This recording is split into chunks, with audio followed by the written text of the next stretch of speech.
क्रम कशा पद्धतीने ठेवलेला आहे. आयोजक कमिटीचं या ठिकाणी करावं तेवढं कौतुक कमी आहे.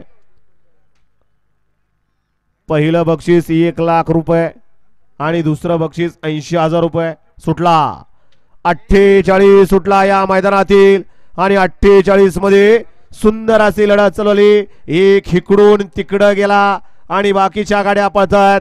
6 गाड्या आणि 6 गाड्यांमध्ये कोण होतोय सेमीला पात्र.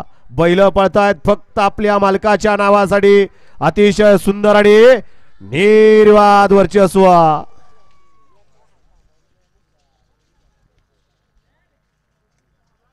गट क्रमांक 48 चा निकाल आणि निकाल 48 चा निकाल आहे. तास क्रमांक 6 वरून धावलेली गाडी रोकडेश्वर प्रसन्न बापूजी प्रसन्न कुमार वेद पार्थ अभिजित वायकर सरपंच घोटावडे मुळशी. या गाडीचा 1 नंबरला विजय बैलगाडी मालकाचं त्यावरती बसणाऱ्या चालकाचं हार्दिक हार्दिक अभिनंदन. सुंदर अशी गाडी पाली भारतची आणि भारत बरोबर कोण पाला